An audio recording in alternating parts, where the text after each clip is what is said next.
बीच लखनऊ से खबर आ रही है। लखनऊ से आपको खबर बता दें, विवेकानंद डोबरियाल पर 50,000 का इनाम घोषित हुआ है। लखनऊ से खबर बता रहे हैं आपको, 25,000 से इनाम बढ़ाकर 50,000 कर दिया गया है।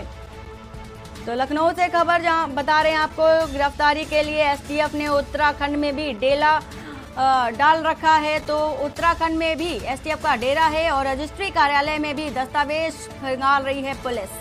तो लखनऊ से आपको खबर बता रहे हैं, जहां पर 25,000 से इनाम बढ़ाकर 50,000 कर दिया गया है। और इसके साथ ही गिरफ्तारी के लिए एसटीएफ ने उत्तराखंड में भी अब डेरा डाल रखा है। तो रजिस्ट्री कार्यालय में भी दस्तावेज खंगालने में लगी है पुलिस। और यूपी के राजस्व परिषद के पूर्व निजी सचिव हैं विवेकानंद डोबरियाल। तो विवेकानंद डोबरियाल पर अब सख्त कार्रवाई होती नजर आ रही है। के बख्श जी हमारे साथ सलाहकार संपादक जुड़े हुए हैं। के बख्श जी, जिस तरह से विवेकानंद डोबरियाल पर सख्त कार्रवाई होती नजर आ रही है और 25,000 से इनाम भी बढ़ा दिया गया, 50,000 कर दिया गया है। देखिए वंदना, ये स्वतंत्रता के इतिहास की पहली घटना है। अभी तक तो ये आरोप लगता था ब्यूरोक्रेट की बहुत संपत्ति है, लेकिन ये पहला अवसर है जो एक लोअर डिवीजन क्लर्क का स्तर का होता है कर्मचारी, और वो प्रमोशन पाते पाते निजी सचिव बन जाता है। विवेकानंद की पोस्टिंग उस समय राजस्व परिषद अध्यक्ष के निजी सचिव के तौर पर, जिसमें उत्तरांचल और यूपी दोनों एक हुआ करता था, उसके पूर्व से सचिव थे और निजी सचिव थे। उसके जितने भी अभी तक बोर्ड ऑफ रेवेन्यू कम से कम 1 दर्जन से अधिक अध्यक्ष बने हैं, सबका निजी सचिव रहा है।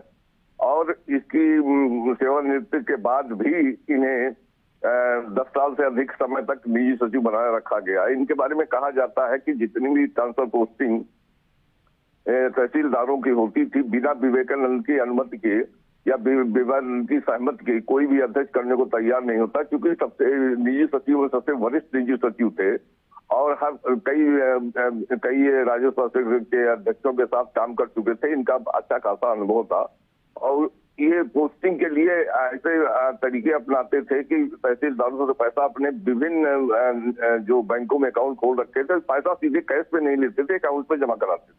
ये भी पता चला है कि एसटीएफ ने अभी तक विभिन्न बैंकों को छेड़ा है और विभिन्न को देखा है, उसको जांच की है। उसमें 2-2.5 करोड़ रुपए से अधिक की निजी नगद जब्त कर दी गई है और निर्देश दे दिए गए हैं बैंकों को उनकी जब्त कर दी जाए।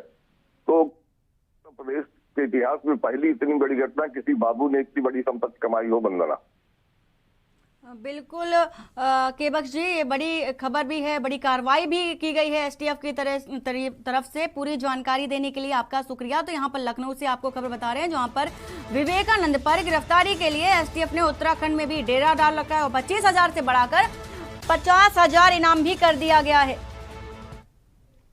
अब रुकते हैं यहाँ पर छोटे से ब्रेक के लिए।